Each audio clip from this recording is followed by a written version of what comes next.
Faheem, supreme court भी high court की तरफ देख रही है और ये कह रहे हैं पाकिस्तान तहरीक इंसाफ वालों को कि आप इंतज़ार कीजिए, समाअत का इंतज़ार कीजिए।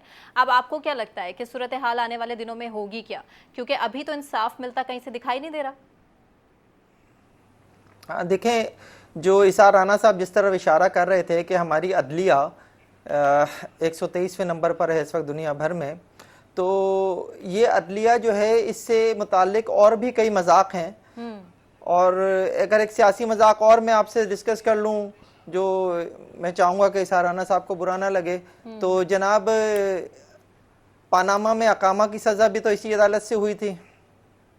जब इस तरह के फैसले आएंगे तो फिर अदलिया की इज्जत, उसके वकार के ऊपर बातें होंगी। सवालात खड़े ना सिर्फ होंगे। ये कि अदालतों में उसके ऊपर सवालात होंगे, बल्कि बाहर भी उसके ऊपर सवालात होंगे। इन्हीं अदालतों से इंसाफ भी मिलता जो है, आम इंसान सिचुएशन को भी मिलता है और सियासतदानों को भी मिलता है। इससे तो इनकारी नहीं है ना जी हम जी, लोग। बिल्कुल बिल्कुल सही आपने याद दिलाया, बिल्कुल सही याद दिलाया आपने कि लाहौर में मुझे वो शख्स याद है कि जिसको 14 साल की सजा हुई थी और वो 25 साल को जेल में रहा और उसके बाद उसे माशाल्लाह बरी कर दिया गया था।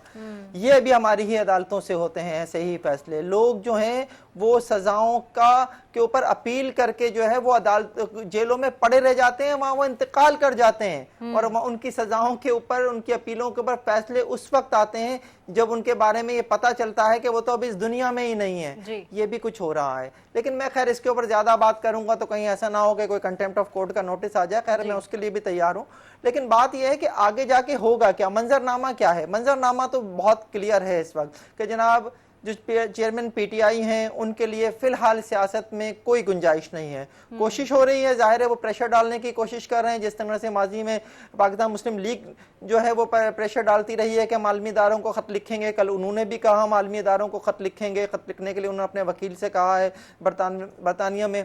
तो एक प्रेशर बिल्ड करने की कोशिश तो डेफिनेटली हो रही है। तो उसी के नतीजे में मुझे लगता है कि थोड़ा सा ये नजर आया कि जनाब नरम गोशा कह लूं या जो भी कह लूं कि जनाब सुप्रीम कोर्ट ने कहा कि हम इस्लामाबाद हाई कोर्ट की तरफ देख रहे हैं। आज की जो पूरी समाअत है, जो उसमें कमेंट्स हैं, जो उसमें बातें हुई हैं, वो थोड़ी सी मुझे लग रहा है कि जैसे फेवर करती नजर आ रही हैं चेयरमैन पीटीआई को। लेकिन अभी कोई डिसीजन नहीं आया है, डिसीजन अभी बाकी है।